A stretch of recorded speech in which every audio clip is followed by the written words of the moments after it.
Hello everyone, स्वागत है आप सभी का स्टेप टू सक्सेस क्लासेस में डेली करंट अफेयर सीरीज़ में। आज के वीडियो में हम लोग जो है वो 19 और 20 सितंबर 2 दिन का 19 और 20 सितंबर का करंट डिस्कस कर रहे हैं। बाकी एज यूजुअल जो भी हम लोग आज क्वेश्चंस डिस्कस करेंगे वो फ्री पीडीएफ के फॉर्म में आपको टेलीग्राम ग्रुप के थ्रू अवेलेबल कराई जाएंगी। ये टेलीग्राम ग्रुप का हमारा यूज़र नेम है। बाकी जो वीडियो डिस्क्रिप्शन में लिंक दिया हुआ है उस लिंक के थ्रू भी आप टेलीग्राम ग्रुप ज्वाइन कर सकते हैं और ये सारे पीडीएफ वहाँ से ले सकते हैं। इसके अलावा चैनल पर UPSSC की जो हैं अभी कुछ परीक्षाएं आने वाली हैं, जिसमें एक जूनियर असिस्टेंट की परीक्षा है, एक VPO विलेज पंचायत ऑफिसर या ग्राम पंचायत अधिकारी की परीक्षा है और पैट 2023 की परीक्षा भी जो है वो आने वाली है। इन परीक्षाओं को दृष्टिगत रखते हुए यूपी के जो स्पेशल क्वेश्चंस आते हैं, उत्तर प्रदेश विशेष क्वेश्चंस जो आते हैं, उन क्वेश्चंस का चैप्टर वाइज हम लोगों ने पीडीएफ चैप्टर वाइज वीडियोस जो हैं वो स्टार्ट किए हैं। उसमें से पहले 2 चैप्टर का वीडियो ऑलरेडी रिलीज़ किया जा चुका है और भी वीडियोस आएंगे। इसके अलावा इन परीक्षाओं में तो यही हैं। बाकी जो उत्तर प्रदेश का जो आयोग है UPPCS जिसको लोग बोलते हैं, तो इसकी परीक्षाओं में भी यूपी स्पेशल के क्वेश्चंस आते हैं। उन परीक्षाओं की तैयारी करने वाले लोगों के लिए भी ये वीडियो जो है वो बहुत महत्वपूर्ण रहने वाले हैं, तो आप लोग ये वीडियो देख सकते हैं। ठीक है, बाकी स्टार्ट कर। पहला क्वेश्चन है, हाल में हुए साहिल सुरक्षा समझौते में निम्न में कौन शामिल नहीं है? ऑप्शन है माली, बुर्किना फासो, नाइजर और चाड। तो इसका जो सही जवाब है ऑप्शन डी है। ये 4 देश जो है वो इस समझौते में शामिल नहीं है। इस समझौते में माली, बुर्किना फासो और नाइजर ये 3 देश शामिल हुए हैं। ये सुरक्षा समझौता जो हुआ है इसमें इन तीनों देशों के सैन्य नेताओं द्वारा हस्ताक्षर किए गए हैं। ये लिप्टाको गौरमा एक चार्टर है जिसने साहिल राज्यों के गठबंधन की स्थापना की है। ये लिप्टाको गौरमा एक क्षेत्र है जहां पर माली, बुर्किना फासो और नाइजर इन तीनों देशों की सीमाएं मिलती हैं और इसी क्षेत्र के आधार नाम पर एक लिप्टाको गौरमा चार्टर साइन हुआ है। ठीक है, और उससे ये गठबंधन की स्थापना हुई है। ये तीनों देश जो हैं वो अल-कायदा और इस्लामिक स्टेट, जिसको ISIS भी नाम से भी जानते हैं, से जुड़े इस्लामिक विद्रोहियों को रोकने के लिए संघर्ष कर रहे हैं। इनका कॉमन गोल है ये, ठीक है, अपने देश में स्टेबिलिटी लाने के लिए। बाकी साहेल क्षेत्र जो है ये अफ्रीका का एक क्षेत्र है, अफ्रीका महाद्वीप क्षेत्र है। ये एक पट्टी के रूप में है, इसको सहेल पट्टी भी बोलते हैं।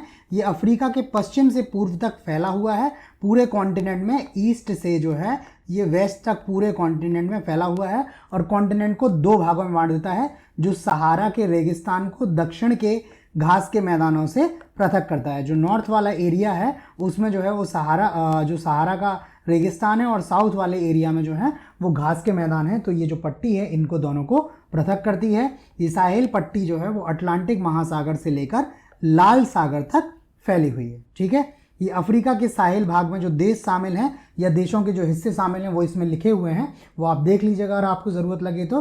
बाकी जो बोको हराम है, इस्लामिक स्टेट और अल-कायदा सहित जिहादी विद्रोही समूह जो हैं वो पश्चिमी साहेल के कुछ हिस्सों में अक्सर बड़े हमले करते रहते हैं। वेस्टर्न रीजन जो है इस साहेल पट्टी का, इसमें ये लोग हमले करते रहते हैं। ठीक है, नेक्स्ट क्वेश्चन देखते हैं।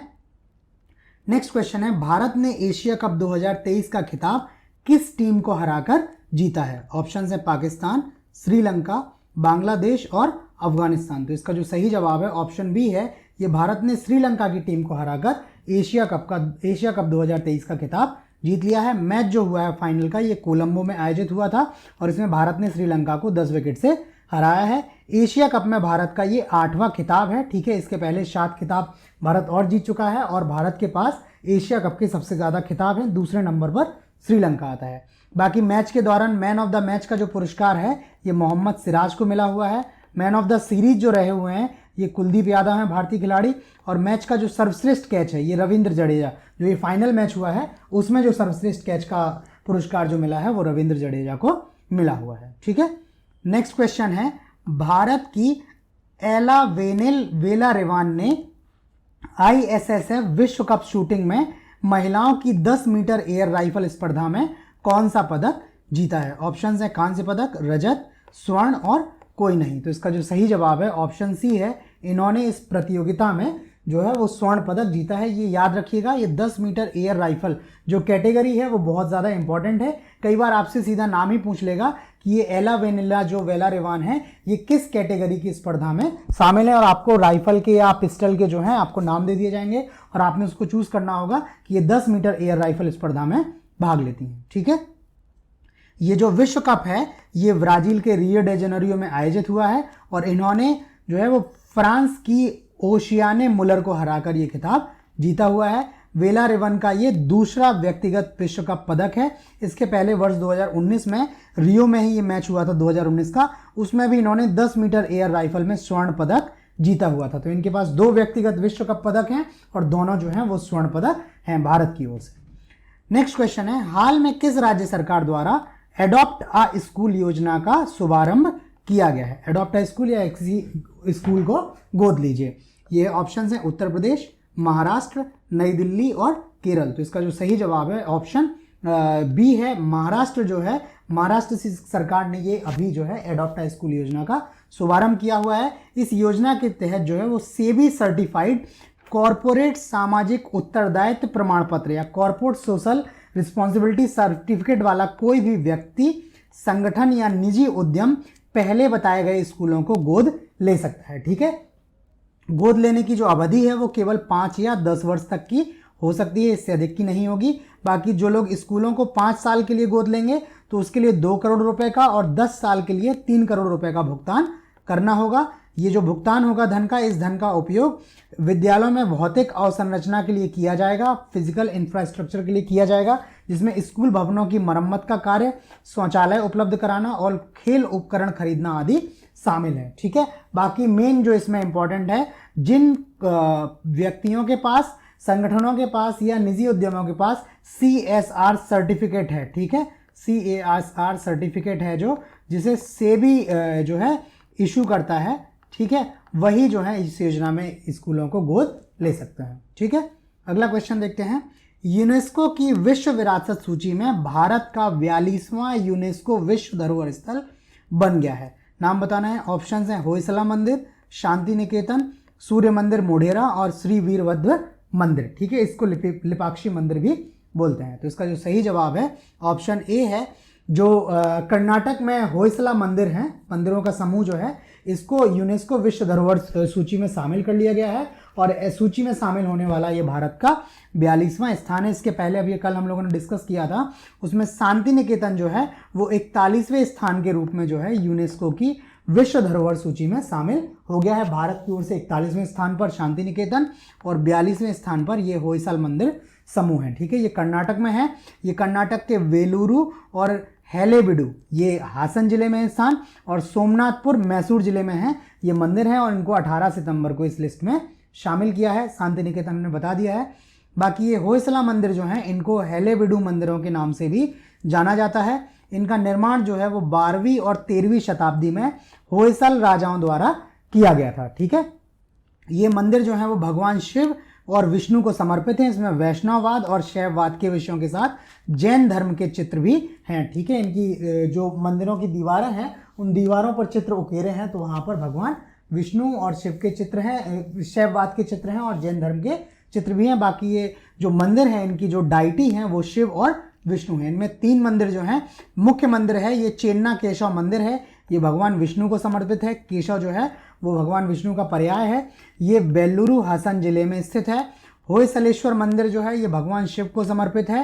हेलेबिडु या हासन जिले में द्वार समुद्र तालाब के तट पर है। और तीसरा मंदिर केशव मंदिर, ये फिर से केशव है, भगवान विष्णु को समर्पित है मंदिर, सोमनाथपुर गांव मैसूर जिले के केंद्र में स्थित है। और इन मंदिरों की जो वास्तुकला है, आर्किटेक्ट जो है ये हाइब्रिड या बेसर शैली है। भारत में मंदिर निर्माण की जो है वो 3 शैलियां आपको देखने को मिलेगी। पहली मिलेगी जो वो है नागर शैली है, दूसरी मिलेगी जो आपकी द्रविड़ शैली है और एक शैली जो वैश्य शैली है, ये इन दोनों शैलियों का मिश्रण है। मतलब ऐसे मंदिरों में नागर और द्रविड़ दोनों शैलियों की विशेषताएं देखने को मिलती हैं। तो ये होयसल मंदिर जो है वो वेसर शैली में निर्मित हैं। ठीक है, ये वेसर शैली इसलिए इंपॉर्टेंट है क्योंकि कई बार आपसे डायरेक्टली भी पूछ लिया जाता है कि ये होयसल मंदिर जो है वो किस शैली में, मंदिर निर्माण की किस शैली में निर्मित है। तो ये वेसर शैली में निर्मित हैं, कर्नाटक में स्थित हैं। कर्नाटक में भी और स्पेसिफिक देखेंगे तो हासन और मैसूर जिले में स्थित हैं। ठीक है, हासन और मैसूर जिले में, और उसके बाद वेलुरु, हेलीबिडु और सोमनाथपुर में। नेक्स्ट क्वेश्चन है, ट्रांसजेंडरों के लिए भारत की पहली समर्पित OPD आउट पेशेंट डिपार्टमेंट किस हॉस्पिटल में खोला गया है? ऑप्शन है एम्स दिल्ली, सफदरजंग अस्पताल दिल्ली, श्री गंगाराम हॉस्पिटल दिल्ली और डॉक्टर राम मनोहर लोहिया हॉस्पिटल दिल्ली। तो इसका जो सही जवाब है आपका ऑप्शन डी है, ये डॉक्टर राम मनोहर लोहिया हॉस्पिटल जो है नई दिल्ली का, इसमें ट्रांसजेंडर्स के लिए पहली समर्पित ओपीडी खोली गई है। ये इसलिए खोली गई है बिकॉज ट्रांसजेंडरों को अस्पतालों में सेवाओं का लाभ उठाने में काफ़ी कठिनाइयों का सामना करना पड़ता है, प्लस नॉर्मल लोगों के साथ उनको जो अन्य लोग हैं, ठीक है नॉर्मल बोल रहा हूँ मैं, अन्य लोग हैं इनके साथ चिकित्सा देखभाल प्राप्त करने में असहज महसूस करते हैं, ठीक है, अन्य लोगों के साथ जो है असहज महसूस करते हैं। इसी को ध्यान में रखते हुए ये एक सेपरेट ओपीडी जो है वो राम मनोहर लोहिया हॉस्पिटल में स्टार्ट की गई है। यहाँ ट्रांसजेंडर मरीजों के लिए एक समर्पित शौचालय की सुविधा भी प्रदान की जाएगी और यह देश भर के अन्य अस्पतालों को भी इसी तरह के कदम उठाने के लिए प्रोत्साहित करेगा, ठीक है। नेक्स्ट क्वेश्चन देखते हैं। नेक्स्ट क्वेश्चन है, नई संसद में सदन की प्रथम बैठक किस तारीख को आयोजित हुई है? ऑप्शन है 18 सितंबर, 19 सितंबर, 20 सितंबर और 17 सितंबर। तो इसका जो सही जवाब है ऑप्शन बी है, ये 19 सितंबर को नए संसद भवन में सदन की प्रथम बैठक आयोजित हुई है। संसद का विशेष सत्र जारी है अभी, जो 18 से 22 सितंबर के बीच में आयोजित हुआ है। 18 सितंबर का जो सत्र है वो पुरानी संसद में आयोजित किया गया था और 19 सितंबर को दोनों सदन, लोकसभा और राज्यसभा की बैठक नए सदन भवन में, नए संसद भवन में आयोजित की हुई है। बाकी भारत को 2047 तक विकसित राष्ट्र बनाने और भारतीय संस्कृति की समृद्ध विरासत का जश्न मनाने के लिए एक समारोह का आयोजन भी संसद भवन में किया गया था, ठीक है। नेक्स्ट क्वेश्चन है, हाल में कौन सी राज्य सरकार संस्कृत भाषा संवर्धन के लिए संस्कृत प्रतिभा खोज प्रतियोगिता का आयोजन कर रही है? ऑप्शन है मध्य प्रदेश, राजस्थान, बिहार और उत्तर प्रदेश। तो इसका जो सही जवाब है ऑप्शन डी है, ये उत्तर प्रदेश सरकार जो है वो संस्कृत भाषा संवर्धन के लिए संस्कृत प्रतिभा खोज प्रतियोगिताओं का आयोजन कर रही है, ठीक है। इसका जो उद्देश्य है वो है छात्रों के बीच संस्कृत में अधिक रुचि को बढ़ावा देना, असाधारण प्रतिभाशाली संस्कृत विद्वानों की पहचान करना और उनकी शैक्षणिक गतिविधियों को बढ़ावा देने के लिए उन्हें वित्तीय सहायता प्रदान करना जो है इसमें शामिल है। बाकी इस प्रतियोगिता में जो है वो कक्षा 6 से लेकर स्नातकोत्तर पोस्ट ग्रेजुएट्स जो हैं तक के छात्र भाग ले सकते हैं। तो उत्तर प्रदेश सरकार की ये संस्कृत भाषा को बढ़ावा देने के लिए पहल है। बाकी क्वेश्चंस में इतना ही है। दो चर्चित नाम है, एक ये कैप्टन तुषार महाजन है, ये 9 पैरा स्पेशल फोर्सेस के कमांडो या जिसको 9 पैराशूट कमांडो ही बोलते हैं, इस यूनिट का हिस्सा थे। फरवरी 2016 में जम्मू कश्मीर के पंपोर में आतंकवादी विरोधी ऑपरेशन के दौरान उनकी दुखद मृत्यु हो गई थी। इसके पश्चात इनको मरणोपरांत शौर्य चक्र प्राप्त हुआ है, जो सर्वोच्च शांतिकालीन वीरता पुरस्कारों में से एक है भारत के, ठीक है। इन्हीं की स्मृति में नॉर्दर्न रेलवे जो है, उत्तर रेलवे, इसके फिरोजपुर डिवीजन में एक रेलवे स्टेशन है उधमपुर रेलवे स्टेशन, ठीक है, इसका नाम शहीद कैप्टन तुषार महाजन रेलवे स्टेशन या MCTM कर दिया है, ठीक है। तो ये इस वजह से इनका नाम हाल में चर्चा में है।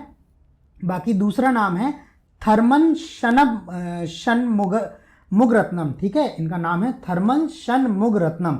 ये सिंगापुर के 9वें राष्ट्रपति जो हैं वो नियुक्त हुए हैं। ये भारतीय मूल के हैं और अर्थशास्त्री हैं, इकोनॉमिस्ट हैं, ठीक है।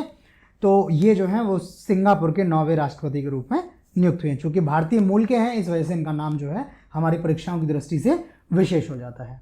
तो आज करंट अफेयर्स में इतना ही। आगे आपको वीडियो कैसा लगा प्लीज़ हमें लाइक करके कमेंट करके ज़रूर बताएं। अगर आपने चैनल सब्सक्राइब नहीं किया है तो चैनल को सब्सक्राइब कर लें। साथ ही साथ आप लोग नोटिफिकेशंस को भी ऑन कर लें, अगर आपने ऑन कर नहीं कर रखा है तो, ठीक है, नोटिफिकेशंस को ऑन कर लें ताकि नए अपडेट्स के बारे में आपको टाइमली इन्फॉर्मेशन मिलती रहे, ठीक है। बाकी फ्री PDFs के लिए आप ये टेलीग्राम ग्रुप ज्वाइन कर सकते हैं। तो आज करंट अफेयर्स में इतना ही। बाकी नए क्वेश्चंस के साथ कल मिलते हैं।